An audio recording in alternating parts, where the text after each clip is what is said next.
right now. Hopefully they won't get no louder. Okay, right now. Right. said that the microphone was on first. Say it. So I told just let us know. Yeah, now they Okay, cool. do Okay, get loud, but you'll let us know, right? Okay. we're gonna wait She maybe gets stuff. 2-3 more minutes just for a couple more people to kind of come and get themselves. Yeah, there's some traffic going on. We're out here at Immaculate Heart of Mary Catholic Church, 34th Street, I believe it was, if I'm not mistaken. But here for a press conference. Some of the parishioners have been protesting the priest and some of his actions recently. We're not gonna go back and forth with him. Tara Bassett's been covering this the last few weeks. She wasn't able to make it today. She had a bunch of animal emergencies to take care of today. So I am here to cover for it. We're gonna have a few people speaking here momentarily. There's a drum corps right down the block practicing. If you can hear those drums loudly, someone please comment and let me know. We will get started here momentarily. So, like I said, we're waiting for a couple more people. Waiting a couple more minutes, a couple more people to show up. Let's see. And so, if there's any questions, just ask me, Valerie, Shonda, Miss Marvin. According to what I have learned from Tara, from some of her live streams, the priest in the last couple weeks, as these small protests have been popping up, has called the cops on his own parishioners. He has also threatened to sick his dog on his own parishioners.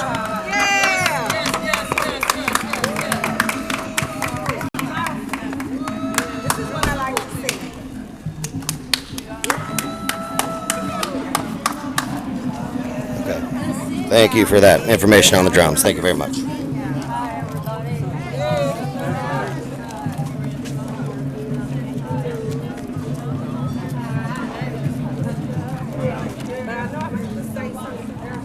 I wish I was.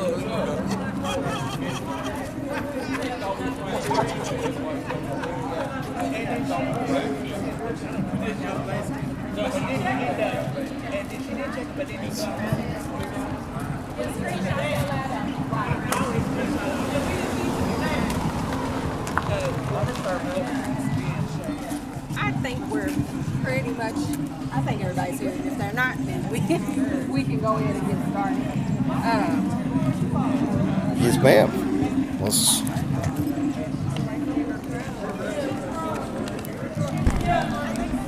Is it still good sound? Is it all right? Yeah, it should be fine. I asked people watching already, and they were like, "We can barely hear it." So, Okay, good. so yeah, Right. anybody needs to speak, step right Just up come to up. that. Okay, so.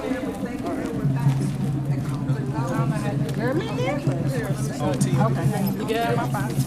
You see the, it's on. It's on. When you see the red thing, no, you just good. It's on. Can everybody hear me? All right. So we're gonna go ahead and get started. This is Jared. He is with the 502 live streamers, and he is going to be streaming for us today in place of Tara Bassett. We appreciate them coming out. So what we're gonna do, so if anybody has anything to say, you can step up to the mic and say it. I would ask that you allow DeShonda, Valerie, and myself to speak first freely. We're going to start by trying to refute some of the things that have been said and put out there by Father Rhodes himself. So I will go ahead and start. Come on. Welcome. Thank you for being here with us. Thank you. You got it? Well, I'm gonna talk into that. Can you hear me? All right. Thank you guys for tuning in.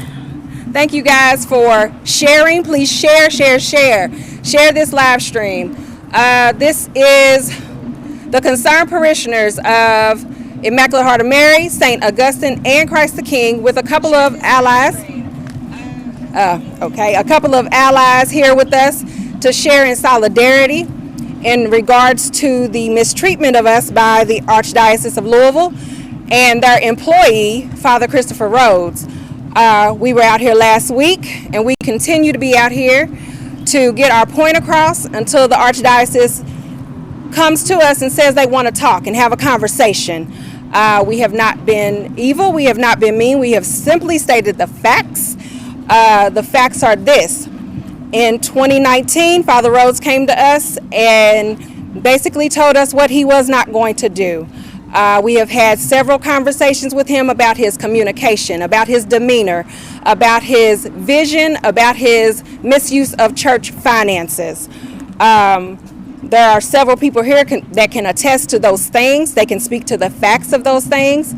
Right now, we're in solidarity to have Father Rhodes removed from our parish. He is not the shepherd for us, and I have told him that myself. Father Rhodes would have you think that it is just Immaculate Heart of Mary that is here to protest against him, and I would have people from St. Augustine raise their hands, please. Thank you. Anyone from Christ the King here today?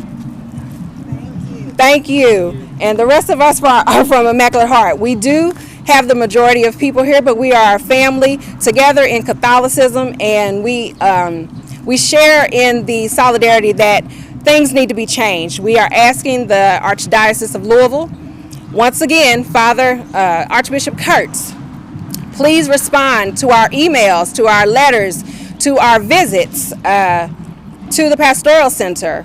We are asking for someone to communicate with us so that we can be heard. Right now, I will bring forth Valerie Johnson, and she can speak to this a little bit more. We are out here again, not because we want to be, because we have to be. The Archdiocese has responded, but they have responded through their press person and to the media. They have not said anything to us, but Father Rhodes has made it clear on his Facebook page that there is an announcement that will be made next week. So that would imply to me that a decision may have already been made, again, without any inclusion, representation, or hearing any of our concerns. They have moved forward yet again. Father Rhodes chastised the last live streamer as not being accurate because he would like to depict this as an Immaculate Heart of Mary uprising and that we're just disgruntled because we've been removed. Well, yes, we do have concerns about you removing every leadership person we have so that you then may say we have no leadership and seek to put in anyone that you'd like, whether we want those people or not. Father wants to be a dictator. He does not want to be a pastor. He wants to pastor to those people who support whatever vision that he has. He's not asked us about a vision, a plan, a mission, or anything. So at this point, what we are continuing to ask the diocese is, talk to us, meet with us. If we are in fact your flock, why are you ignoring us? Which is what they have continually done. We've had one meeting in 2 years. You've had multiple letters from all members of our congregation. They have sought to marginalize us as if we are just disgruntled and we are ne'er-do-wells. I've said this before. Most of the people behind you here have been awarded for their excellence through the Archdiocese of Louisville. Suddenly, what, a year or two later, all of us are just the people at the church that Father, I think Father even characterized us as he got rid of the weeds. Now, he'll say he wasn't referring to us, but he made that on a Bible study comment that now that we've gotten rid of the weeds, we can grow. I'm wondering which weed he is referring. A real shepherd seeks to unite and bring people to Christ. At what point will Father Rhodes and the Archbishop do that? And that's all I have. I think, Deshonda, did you have anything to say? Do you want to talk about the finances? Oh, we would. Mr. Henderson, do you have anything you'd like to share? I'm going to put you. I apologize. Okay, we apologize. If anyone has anything they'd like to share, Ms. Lewis, did you need to share anything? Okay. We have been pretty clear and pretty forthright. We ask that the diocese do the same thing. They often talk about that they've made gestures. We ask them to let the media know what those gestures were. Let them show you their responses to the letters we've received. We have them. The letters have been cut and pasted, and They continue to pray for us, but we're praying for them that they may open their hearts and their ears and that they will address the needs of all of the people and not just some people who are outside of Western Louisville. Thank you. Would anybody from the other churches like to speak on anything?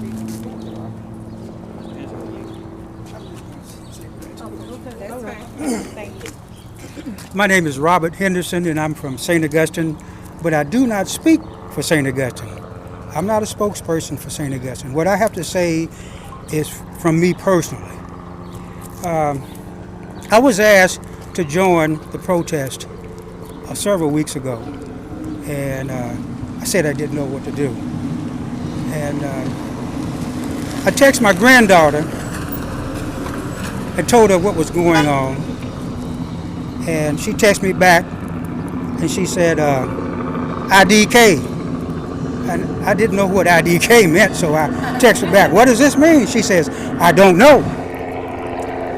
And 5 minutes later, she texted me back again, and it was WWJD, church leaders, because they weren't doing the right thing. And I don't think they're doing the right thing now. I think they need to listen. Yes, they may hear us, but they're not listening. That's right. They may see us, but they're not observing what we're all about and what we're doing.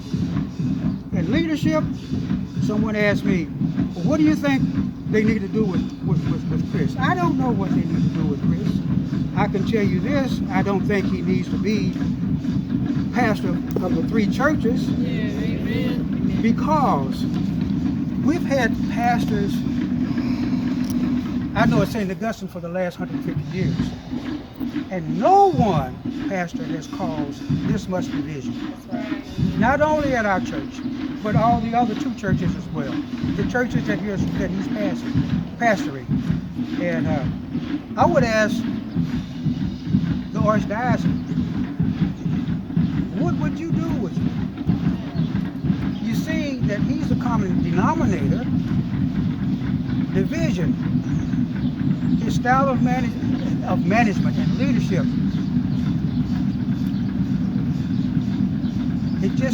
It's not appropriate for where we are. Now, Chris may be called to ministry. He may be called to be a priest. But that doesn't mean he's called to be a pastor. You know, there are certain gifts. And let me just say this. I was told that Chris loves to do marriages. Well, has the Archdiocese ever asked Chris what he wants to do? Maybe that's what he wants to do, is marriages. If that's his gift and he's good at it, why not create a position? I'm sure you can do that. Create a position where he can conduct marriages. And it's more than just saying the ceremony. It's marriage preparation, counseling. It's a lot that goes on with marriages. Maybe it would be a good idea to take a common sense approach rather than my way or the highway. You know, do what I say do. It's not going to be that way anymore, I don't think. Not only with the Catholic Church, but a lot of the different organizations. The power is with the people, not with the leadership.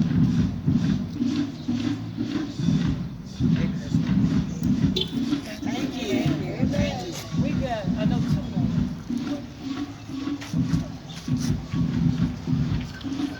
My name is Joey Decker. I'm a lifelong Catholic and a member of St. Augustine Catholic Church. Father Chris Rhodes blocked me from social media a while back, but other people informed me of the things that he posted, and I've been made aware that he posted that Immaculate Heart of Mary is the only church that has issues, and that is a false statement. So Chris Rhodes, get your facts right. That is a false statement. Amen. We are having issues at St. Augustine as well. And the fact that you were quoted as saying you have no beef with anybody, well, I would sure hate to see what it looks like when you do have beef with someone. Because at our parish, you have screamed at our church leaders, causing them to resign. You have called the police on our financial chair and removed him from his post for which he was highly qualified. You have used our pulpit to spew your poisonous sermons to us week after week. Using the sacred scriptures for your own agenda. Every Sunday we get a dose of woe is me. You don't like me, I don't care, I'm not going anywhere. Is that pastoral? I think not. Archbishop Kurtz, I hope you're listening to this too. I am so disappointed right now that you are my Archbishop and that you have abandoned the Catholic churches in the West End. You have abandoned Immaculate Heart of Mary. You have abandoned St. Augustine. You have abandoned Christ the King. We do not deserve this treatment. We do not deserve this man who calls himself a priest and calls himself a pastor. We're not going to continue to stand for this, and we will continue to be out here, and we will continue to fight until something changes. Thank you.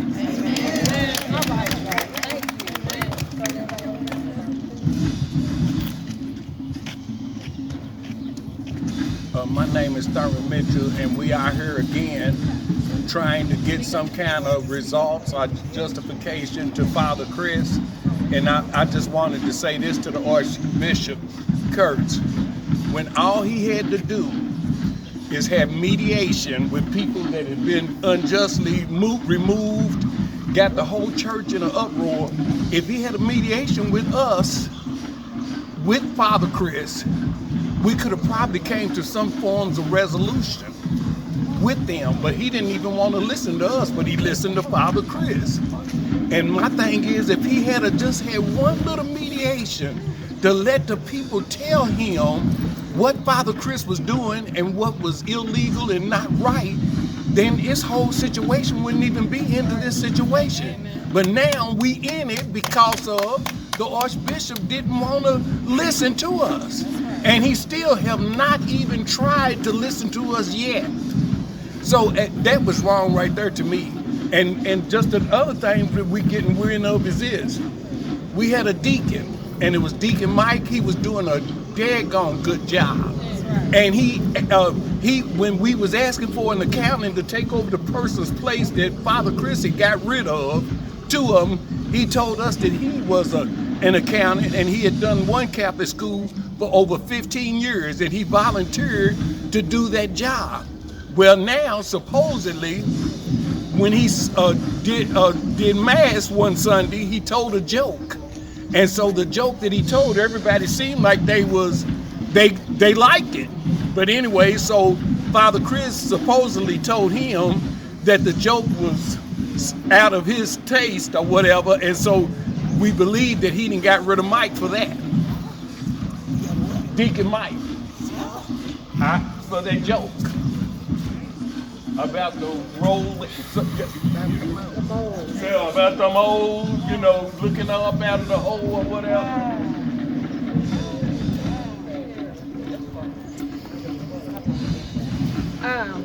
As you can see, it's not just Immaculate Heart of Mary who is a part of this and who has made it plain and clear to the Archbishop in the Archdiocese of Louisville.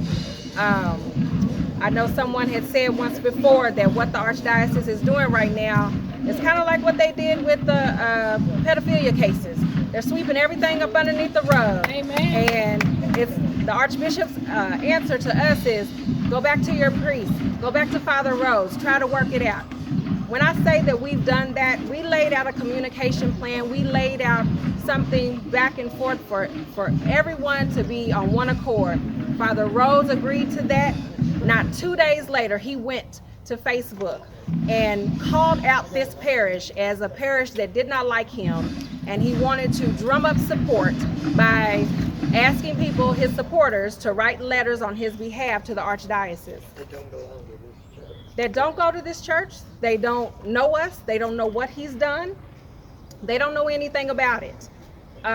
For those that do support him, I have no problem with that. Maybe there was different things that he did, but he has not done it here. And the relationship has been tense since day one. Father Rhodes, at a meeting with all three churches, told us that he was only basically available Tuesday through Thursday to handle the business that is supposed to be his job. He has weddings that he does all the other time of the year, and so he is not available to bury dedicated parishioners, to do anything of the church. As far as finances, I know for Immaculate Heart only that we are in a deficit right now. Father Rhodes' answer for that is for the church members to reach into their pockets. That's not a way to be. That's not a way to shepherd. When you ask Father Rhodes what his vision is for the church, it is to support the strategic plan. If you're going to support the strategic plan, then you need to abide by the policies and procedures and the guidelines and the bylaws that we put forth that you didn't even want to write a letter for, that you didn't even understand. So in order for that, you can't just dismiss people from their roles.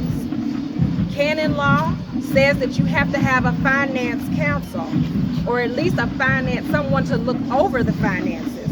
We don't have that right now at Immaculate Heart of Mary. There is no one to look over our finances. Father Rhodes allows sheets to be sent out with financial information on there that we can't interpret. There's no one to interpret that information. There's about 2 people on the finance committee, that's Father Rhodes and the bookkeeper. And he has basically alienated everybody else from those positions. I think someone has already said it. Father Rhodes is a dictator. If it's not going his way, he doesn't like it. And there's nothing else to be said about it. He says he is the priest, and according to canon law, he wants to quote a lot of things, but a lot of things that come out of his mouth are not factual. Father Rhodes does like to tell tall tales. I will say that. He is basically wants to try to intimidate people. He wants to try and call people on the phone and tell them that if they don't dismiss certain people or if they don't speak on his behalf, then he will have their organization that has nothing to do with the Archdiocese disbanded. So hopefully what we've been saying since day one is kind of clear to people. I believe several people are here just, like I said, as a show of solidarity. They might not even know what the issue is, but they are Catholic in faith, and they are familial in brotherhood and fellowship. And so this is what we're asking. We're asking the Archdiocese to step in. I think we asked Archbishop Kurtz for someone to mediate, and he said he didn't like that word. So what have you then, Archbishop? What do you want us to do? Is it your plan to close down the African American parishes in the West End? If that's it, then you need to say so. You need to blatantly say that, because you have been blatantly disrespectful, blatantly disregarded us, and you have not said anything about our situation at all. Your answer is to have us go back. We have even written to the Annuncio in Washington, D.C. His response, which seems to be the same old good old boy network, is to go back to your parish or go back to your archbishop. We don't have anything else to do. We've written so many letters. I'm tired of writing. I've talked to the archbishop face to face. There's only so many things that we can do. This is our show that we love our churches. We love being Catholic. We love the familial fellowship that we have at our churches. And that should not be put in jeopardy because their employee can't do his job and can't do it to an adequate level. I think I said last week, what job doesn't have things put in place for when employee complaints come in? And this represents more than just one person. This represents families. This represents at least, how many people are here? At least 30, I would say. So, Archbishop Kurtz, we understand that there's a shortage of priests, but we do know that priests have been moved and reassigned. And I believe that we could get a sacramental moderator. I believe that we could get another priest. Archbishop, what is your answer? We are waiting, because you said you don't go back and forth in the media with parishioners, but you don't even go back and forth with parishioners via email, via letter, via face-to-face conversation. So what have you then, Archbishop?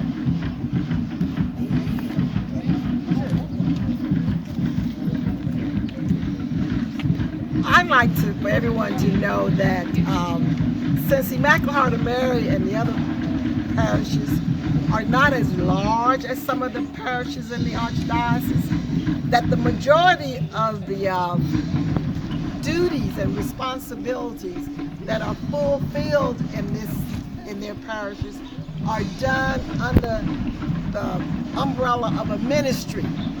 There is no compensation for what they do. They give their time, their talent, and they do it on a consistent basis. And I think that's what we need to understand about Immaculate Heart of Mary. When you want to know why are we out here, we're out here because of the ministry and our faith. We come and serve our faith through the ministry and the talents that we have. So when we talk about time, talent, and treasure, most of ours is given through time and talent. And that's why we love this church. So we need someone to respond before all the volunteers, everyone who's ministering is ran away, because that's what is happening to our parishes. Amen. I think we have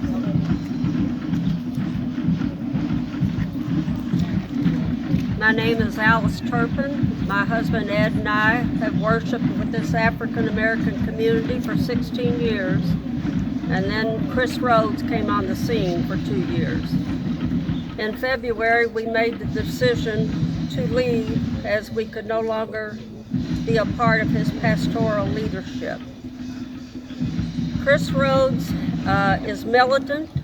He has a temper.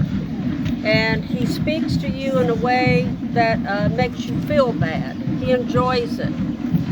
And I've been victim to his temper more than once.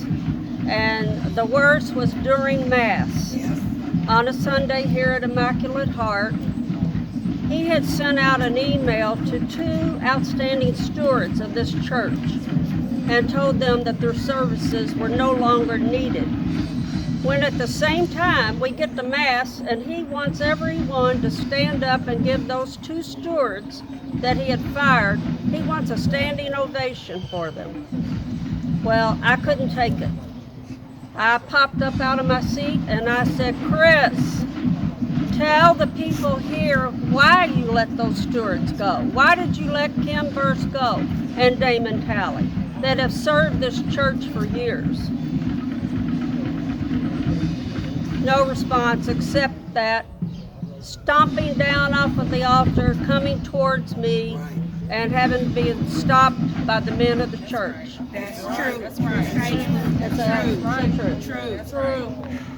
And then in October, he calls my house, and he, just like a 2-year-old, he said, Alice, do you like me yet? And I go, right now I want to know, why are you calling me?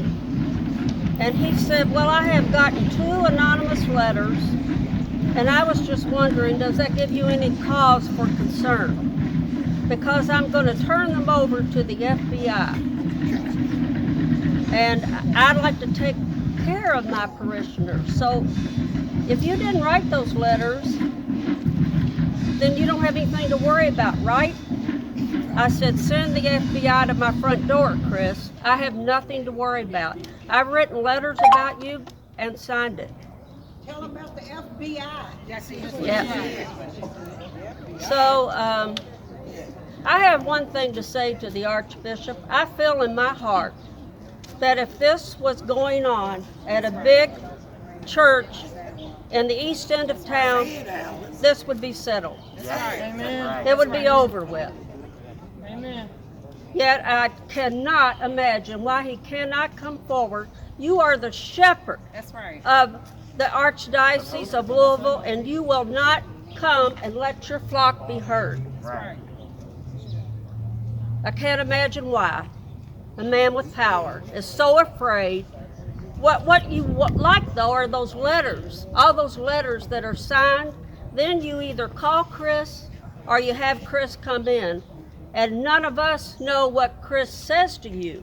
That's why we want Chris, you, and some representatives from this church together, so that when Chris responds, which is probably not going to be the truth, then we can hold up those letters and show him what is the truth.